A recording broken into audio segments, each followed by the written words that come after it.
తెలంగాణ ప్రజలు ఈ video last దాకా చూడండి. మన ముఖ్యమంత్రి గారు ఏదో పథకం తీసుకొస్తారట. తప్పని పరిస్థితిలో ఎవరి మీదైనా చలానా వేస్తే ఒక్క పైసా తగ్గించకండి. వాళ్ళ బ్యాంక్ అకౌంట్స్ తోని డైరెక్ట్ గా డిపార్ట్మెంట్ సింక్రనైజ్ చేయండి. ఎప్పుడు చలానా పడితే ఆటోమేటిక్ గా వాళ్ళ అకౌంట్ లోకి వెళ్లి డిడక్ట్ అయిపోయే విధంగా ఈ రోజు బండి రిజిస్ట్రేషన్ కు వచ్చినప్పుడే ఆ బండి యజమాని యొక్క ఖాతాను మీరు తీసుకోండి. బ్యాంక్ అకౌంట్ ను అటాచ్ చేయండి. ఏ బండి అయితే స్పీడింగ్ చేస్తుందో, ఏ బండి అయితే సిగ్నల్ జంప్ చేస్తుందో, ఏ బండికి అయితే చలానా పడుతుందో ఆటోమేటిక్ గా యజమాని అకౌంట్ లో నుంచి నగదులు బదిలీ అయ్యే విధంగా మీరు ఈ రోజు టెక్నాలజీని వాడుకోండి. ఓకే, తెలంగాణ ప్రజలందరి తరపున నేను చెప్తున్నా, ఈ పథకాన్ని మేము అంగీకరిస్తాం. కానీ మీరు కూడా గ్రామ పంచాయతీ సర్పంచ్ కానుంచి జెడ్పీటీసీ, ఎంపీటీసీ, కార్పొరేటర్, ఎమ్మెల్యే ఇట్లా ప్రతి ఒక్క నాయకుడు గెలుతాడు కదా.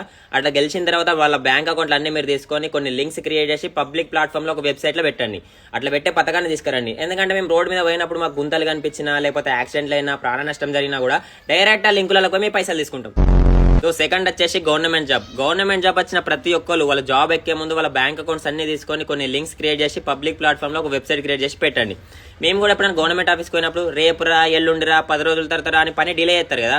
అండ్ మా దగ్గరికి వెళ్ళి ఎవరైతే లంచం తీసుకుంటారో డైరెక్ట్ మేము కూడా వెళ్ళి వాళ్ళ బ్యాంక్ అకౌంట్లోకి వెళ్ళి పైసలు తీసుకునే పథకాన్ని తీసుకురండి.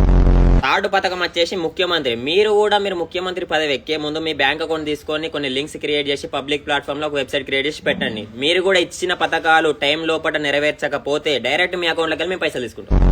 ఇట్లా చెప్పుకుంటూ పోతే మీరు మస్తు పథకాలు తీసుకురావాలి. సపోజ్ మేము ఏదైనా కేసు పెట్టడానికి పోలీస్ స్టేషన్ పోతే 5 రోజులలో మాకు కేసు సాల్వ్ కావాలి. మేము న్యాయం కోసం కోర్టుకు పోతే 5 రోజులలో మాకు న్యాయం జరగాలి. ఒకవేళ అట్లా జరగకపోతే పోలీసుల అకౌంట్లోకి వెళ్ళి, న్యాయవాదుల అకౌంట్లోకి వెళ్ళి, జడ్జిల అకౌంట్లోకి వెళ్ళి డబ్బులు కట్ చేసి డైరెక్ట్ మా బ్యాంక్ లో పడే పథకాన్ని మీరు తీసుకురాగలుగుతారా? ఇదంతెందుకు, ఓల్డ్ సిటీలో కరెంట్ బిల్లు వసూలు చేసే దమ్ము మీకుందా?